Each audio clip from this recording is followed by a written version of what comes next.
नमस्कार विद्यार्थियों, एक बार पुनः आपका स्वागत है विश्वास एकेडमी के ऑनलाइन प्लेटफॉर्म पर। मध्य प्रदेश लोक सेवा आयोग द्वारा हाल ही में अपना मुख्य परीक्षा 2019 का रिजल्ट घोषित किया गया और ये रिजल्ट घोषित होते ही विद्यार्थियों के मन में इंटरव्यू को लेकर के तरह तरह के प्रश्न उठने लगे। कई सारे विद्यार्थियों ने हमें मैसेज के माध्यम से, टेलीफोन के माध्यम से अवगत कराया कि सर हमें एक ऐसा वीडियो लेक्चर उपलब्ध करवाइए एक्सपर्ट को बुला करके कि जिसमें हम ये जान पाए कि हम अपने इंटरव्यू की प्रिपरेशन कैसे करें। प्रश्न उठना लाजमी भी है क्योंकि प्रारंभिक परीक्षा और मुख्य परीक्षा का सिलेबस तो मध्य प्रदेश लोक सेवा आयोग द्वारा विद्यार्थियों को पहले ही बताया जा चुका है, परंतु इंटरव्यू एक ऐसा एग्जाम है जिसके सिलेबस के विषय में किसी को पता ही नहीं है। जितने विषय हैं, जितनी चीजें हैं, जितनी नई नई चीजें हो रही हैं, ये सब इस इंटरव्यू का पाठ्यक्रम हो सकता है। आपके व्यक्तित्व से रिलेटेड क्वेश्चन हो सकते हैं। तो कुल मिला के बात यह है कि इसका सिलेबस बहुत वास्ट है। इसकी तैयारी व्यक्ति जन्म से ही उसकी तैयारी जो है स्टार्ट हो जाती है। आपके शुरुआत से लेकर के, आपके प्रारंभिक जीवन से लेकर के और अभी तक के जीवन के जितने आयाम हैं उन आयाम में से किसी भी आयाम से क्वेश्चन पूछे जा सकते हैं। तो इसी संदर्भ में विद्यार्थियों के मन में उठने वाले तरह तरह के प्रश्नों के जवाब देने के लिए आज हमारे साथ में उपस्थित हैं प्रोफेसर संजीव वैद्य सर। नमस्कार सर। जी। बिल्कुल स्ट्रेट बात पे आ जाता हूं मैं कि साक्षात्कार के लिए 2019 के साक्षात्कार के लिए विद्यार्थियों के फोन भी हमारे पास आने लगे हैं। बहुत सारे लोग जो है इस बारे में तरह तरह के प्रश्न पूछ रहे हैं, तो उसमें से हमने एक लिस्ट बनाई है कुछ प्रश्नों की। तो पहला प्रश्न तो ये है कि साक्षात्कार की तैयारी के दौरान किन किन बिंदुओं पर ध्यान दिया जाए और ऐसे कौन कौन से चीजें हैं जिनको सीख करके, समझ करके व्यक्ति अपने साक्षात्कार में अच्छे अंक प्राप्त कर सकता है। जी जी जी, देखिए, मैं सबसे पहले तो मैं आपको बता दूं कि विद्यार्थी मुझसे अक्सर एक क्वेश्चन पूछते हैं कि सर साक्षात्कार के लिए हम क्या तैयारी करें, क्या पढ़ें। तो मैं आपको बता दूं, साक्षात्कार के लिए आपको कुछ भी पढ़ने की आवश्यकता नहीं है, किसी तैयारी की कोई आवश्यकता नहीं है और ना ही आपको प्री का सिलेबस या मुख्य सिलेबस के नोट्स को पढ़ने की आवश्यकता है। दरअसल साक्षात्कार के दौरान आपके नॉलेज का परीक्षण नहीं किया जाएगा। आपके नॉलेज का परीक्षण तो प्रारंभिक परीक्षा और मुख्य परीक्षा में ऑलरेडी हो चुका है। आप में नॉलेज है तभी तो आप इंटरव्यू बोर्ड के सामने बैठे हैं। यहाँ पर परीक्षण होगा आपकी मनोवृत्ति का, आपके एटीट्यूड का, आपकी पर्सनालिटी का, आपके बातचीत करने के तरीके का, आपके बोलचाल करने के तरीके का, आपके पहनावे का और आपके भीतर वो OLQs जिनकी उनको तलाश रहती है, ऑफिसर्स लाइक क्वालिटीज, वो अगर आपके भीतर है तो आपको किसी चीज की तैयारी करने की कोई आवश्यकता नहीं है। आपको बस सामान्य कुछ बिंदुओं के ऊपर फोकस करना है अपने आप को और जो भी प्रश्न आपसे पूछे जाएंगे वो बायोडाटा पर आधारित होंगे। और एक बात मान के चलिए विद्यार्थियों, साक्षात्कार एक्चुअली प्याज के छिलके की तरह होता है। आप बोर्ड मेंबर्स के सामने जो इंफॉर्मेशन प्रेजेंट करेंगे उन्हीं के ऊपर वो क्रॉस क्वेश्चन बना करके आपसे पूछेंगे। तो आप अपने सभी प्रश्नों का to the point, straightforward जवाब दीजिए। लंबे चौड़े जवाब देने की आवश्यकता नहीं है, जितना पूछा गया है उतने जवाब दीजिए। आप सबसे पहले परीक्षण तो आपका उसी वक्त होता है जब आप उस साक्षात्कार कक्ष में प्रवेश करते हैं। मे आई कम इन सर बोलते हैं या क्या मैं अंदर आ सकता हूं, आ सकती हूं बोलते हैं। वहीं से बोर्ड मेंबर्स की निगाहें आपके ऊपर लग जाती हैं और जब आप कुर्सी पर आकर के बैठते हैं तब तक वो निगाहें आप पर लगी रहती हैं। तो सबसे पहला फर्स्ट इंट्रोडक्शन लास्ट इंट्रोडक्शन होता है। जब आप कक्ष में प्रवेश कर रहे हैं तो बोर्ड मेंबर्स की अनुमति के बाद प्रवेश करें और उनके प्रति एक सम्मान का भाव रखें, क्योंकि आप मान के चलिए जो साक्षात्कार पैनल के जो सदस्य हैं वे बेहद अनुभवी लोग हैं, प्रशासनिक सेवा में अपनी अपनी सेवाओं के बहुत एक्सपर्ट लोग हैं।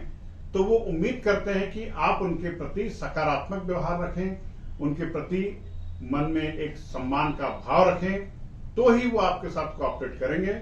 यदि आप पहले से अपने आप को ऑफिसर समझने लग जाएंगे तो बोर्ड मेंबर्स फिर उसी हिसाब से आपसे बात करेंगे। एक चीज और होती है सर कि अमूमन तौर पे देखा जाता है, विद्यार्थियों के मन में भी ये रहता है कि अगर बोर्ड मेंबर के सामने हम गए और उन्होंने हमसे पहला प्रश्न पूछा और पहला ही क्वेश्चन ऐसा आ जाता है, ऐसा बाउंसर आ जाता है जो हमारे सर के ऊपर से निकल जाता है और हम उसके बारे में कुछ भी नहीं जानते हैं, तो वहां से ऐसा देखा जाता है कि हम अपने आप में नेगेटिव हो जाते हैं। तो वो जो प्रेशर होता है उसको कैसे हैंडल करें?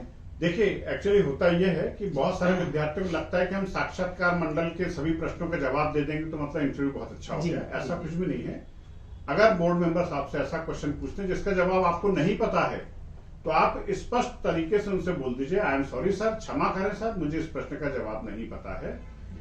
और इतना बोलने से आपके भीतर एक ऑफिसर लाइक क्वालिटी प्रकट हो जाती है कि आप सत्य निष्ठा को फॉलो करते हैं। एक प्रशासनिक अधिकारी का सत्यनिष्ठ होना बहुत जरूरी है।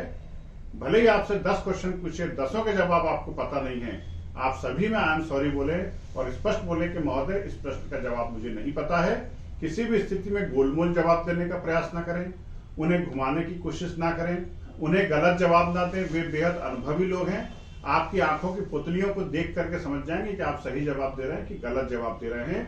अगर आप एक के बाद एक प्रश्नों का जवाब नहीं दे पा रहे तो हतोत्साहित ना हो, अपनी सत्यनिष्ठा पर अड़े रहें, डटे रहें और वही सत्यनिष्ठा आपको चयनित करा ले जाएगी।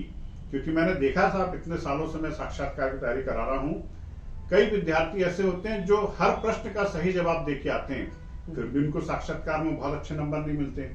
कुछ विद्यार्थी ऐसे होते हैं जो आधे से अधिक प्रश्नों के जवाब में आई एम सॉरी बोल देते हैं, लेकिन फिर भी उनको अच्छे नंबर मिल जाते हैं। क्योंकि मैं आपको फिर यही बोलूंगा कि साक्षात्कार मंडल आपके ज्ञान का परीक्षण नहीं कर रहा है, वो आपके मनोवृत्ति का, आपके एटीट्यूड का परीक्षण कर रहा है। तो प्रश्न का जवाब नहीं पता है, स्पष्ट शब्दों में आप आई एम सॉरी बोल दीजिए, क्षमा मांग लीजिए, लेकिन किसी भी स्थिति में गलत जवाब प्रस्तुत करने की कोशिश ना करें। मतलब कुल मिला के बात आप ये कह रहे हैं सर कि वो एग्जामिनेशन बोर्ड जो है वो ये चेक कर रहा है कि जब आप ये कहते हैं कि आई एम सॉरी मुझे नहीं पता है, तब आप कैसे अगले प्रश्न के साथ डील कर पा रहे हैं, यानी उस समय आपकी मनोवृत्ति क्या है। यानी जब आपको कोई चीज नहीं पता है उस समय भी आप सकारात्मक रह पा रहे हैं या नहीं रह पा रहे हैं। जी सर, आपके जैसे जो आपने जवाब जो भी दिए हैं अभी, तो उसमें एक शब्द आया था OLQ। हमारे विद्यार्थी जो है इस OLQ के बारे में थोड़ा डिटेल में जानना चाह रहे हैं कि ये क्या है और क्या इसका महत्व है इंटरव्यू बोर्ड के सामने, इसके क्या, कैसे इसको रिप्रेजेंट करें, कैसे इसको सीखें, इसके बारे में थोड़ा सा बताएं। देखिए, OLQ का मतलब होता है officers like qualities. Interview board member जो हैं वो प्रत्येक सदस्य में ये देखने की कोशिश करते हैं कि इस अभ्यर्थी के भीतर अधिकारी बनने की क्षमता या अधिकारी बनने की योग्यता है या नहीं।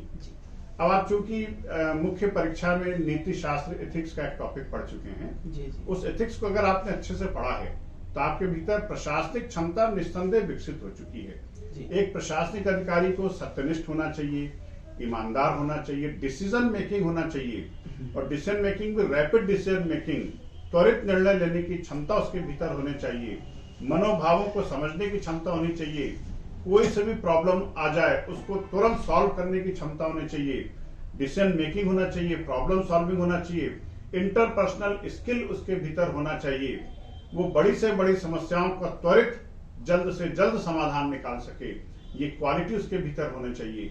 तो कुछ क्वालिटीज की उम्मीद की जाती है आप लोगों के भीतर। अगर वो क्वालिटी आपके भीतर है तो इंटरव्यू बहुत अच्छा जाएगा, और अगर नहीं है तो उनको भी विकसित किया जा सकता है। हमारे पास कुछ ऐसे विषय विशेषज्ञ हैं जो OLQ ना होने के बावजूद उसको विकसित कर सकते हैं। कुछ ऐसे टास्क होते हैं, तो घबराने की आवश्यकता नहीं है विद्यार्थियों। किसी भी रूप में इंटरव्यू के दौरान हतोत्साहित ना हो, नाराज ना हो, बोर्ड मेंबर्स के प्रति सम्मान का भाव रखें और अनुशासन का परिचय दें। ये अगर आपने मेंटेन कर लिया तो आपका साक्षात्कार बहुत अच्छा जाएगा। गलत जानकारी किसी भी रूप में प्रस्तुत ना करें। बिल्कुल सही बात है सर। एक और प्रश्न आता है कि साक्षात्कार के दौरान ऐसे कौन से प्रश्न हैं जो हमसे पूछे जा सकते हैं। अगर हम एक संभाव्य प्रश्नों की एक सूची तैयार करें तो उस सूची में प्राथमिकता में अगर मैं 5-7 सेगमेंट्स को की चर्चा करूं तो ऐसे कौन से सेगमेंट होंगे जिन पे सर्वाधिक संभावना है कि प्रश्न पूछे जाएंगे। देखिए, सबसे पहले तो विद्यार्थी को अपने बायोडाटा का तैयार करना पड़ेगा। आपने लोक सेवा आयोग की परीक्षा के लिए एक बायोडाटा डाउनलोड किया होगा जी। उसको भरा होगा, उसकी एक कॉपी आपके पास होना चाहिए। अब आप बायोडाटा के ऊपर नजर डालिए तो सबसे पहले उसमें आपका नाम आएगा, तो आपको अपने नाम का अर्थ पता होना चाहिए, ठीक है ना। आपकी डेट ऑफ बर्थ आएगी, आपके डेट ऑफ बर्थ का इतिहास में क्या इंपॉर्टेंस है, उस तारीख का, उस वर्ष का क्या इंपॉर्टेंस है, उस दौरान कोई महत्वपूर्ण घटना घटी हो उस वर्ष, उसके ऊपर आपसे कुछ क्वेश्चन पूछेंगे। जन्म स्थान, आपका जन्म किस जिले में हुआ है, किस ग्राम में हुआ है, आपका डोमिसाइल कहाँ का है, होम डिस्ट्रिक्ट के बारे में पूरी इंफॉर्मेशन आपके पास होनी चाहिए, ठीक है ना। तो ये कुछ खास चीजें। फिर एक और इम्पोर्टेंट चीज आती है आपकी अभिरुचि क्षमता, हॉबी सेक्शन। मान के चलिए कि आपके इंटरव्यू हॉबी के इर्द गिर्द ही घूमता रहेगा।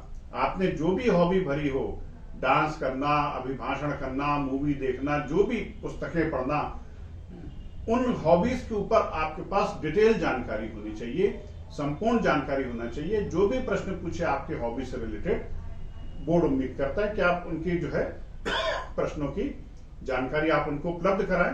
तो हॉबी के ऊपर, और सबसे महत्वपूर्ण चीज करंट इवेंट्स की घटनाएं, न्यूज़पेपर आपको रोज पढ़ना है।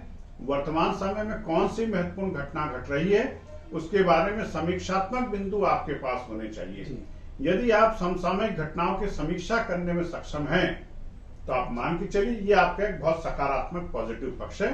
तो विद्यार्थी न्यूज़पेपर रोज पढ़ना है, और न्यूज पढ़ने के साथ साथ उस पर अपने व्यूज तैयार करना है जी। देखिए, न्यूज तैयार नहीं करना, न्यूज पर अपने व्यूज तैयार करना है, और आपके व्यूज प्रशासनिक सेवाओं के अनुरूप होने चाहिए। आप अपने तर्क के साथ, अपने लॉजिक के साथ अपनी बात को पेश करें, सम्मान के साथ पेश करें, आपका साक्षात्कार बेहतर ही होगा। बेहतर ही होगा, बिल्कुल सही बात है सर। एक अंतिम प्रश्न के रूप में होगा मैं कि जो बोर्ड होता है वो अभ्यर्थियों से क्या चाहता है, मतलब उसकी क्या मनोवृत्ति रहती है कि वो किस तरीके का विद्यार्थी होगा, जिससे जैसे कई बार देखा होगा कि कुछ विद्यार्थियों का जो इंटरव्यू होता है बहुत लंबे समय तक चलता रहता है, कुछ विद्यार्थियों का इंटरव्यू जो होता है वो बहुत कम समय में हो जाता है। तो ऐसा क्या होता है उस कक्ष के भीतर, इंटरव्यू कक्ष जो होता है उसके भीतर ऐसा क्या हो, लंबा इंटरव्यू चले तो ज्यादा बेहतर मानेंगे या छोटा इंटरव्यू चले तो ज्यादा बेहतर मानेंगे, किस तरीके के? देखिए, इंटरव्यू गुणवत्तापूर्ण होना चाहिए। इंटरव्यू की गुणवत्ता आप लंबाई से नहीं लगा सकते कि बहुत लंबा इंटरव्यू चला तो बहुत अच्छा हो गया, छोटा सा चला तो बुरा हो गया। गुणवत्तापूर्ण होना चाहिए। और दरअसल साक्षात्कार लंबा इसलिए हो जाता है कि बोर्ड मेंबर ने कोई क्वेश्चन पूछा, उस पर अभ्यर्थी ने जो जवाब दिया उस पर फिर वो क्रॉस क्वेश्चन पूछ लेते हैं, फिर क्रॉस क्वेश्चन पे जवाब होता है। तो मैंने शुरू में ही कहा था कि साक्षात्कार प्याज के छिलकों की तरह होता है। आप जितनी इंफॉर्मेशन उनके सामने भेजोगे, थ्रो करोगे, वो उतने क्वेश्चन आपके ऊपर दागते जाएंगे। तो आप जितनी इंफॉर्मेशन देंगे वो उतने क्वेश्चन पूछते जाएंगे। रोचकता के साथ आप उनका जवाब देंगे तो बोर्ड मेंबर भी आप में रुचि दिखाएंगे और आपसे बेहतर क्वेश्चन पूछने की कोशिश करेंगे।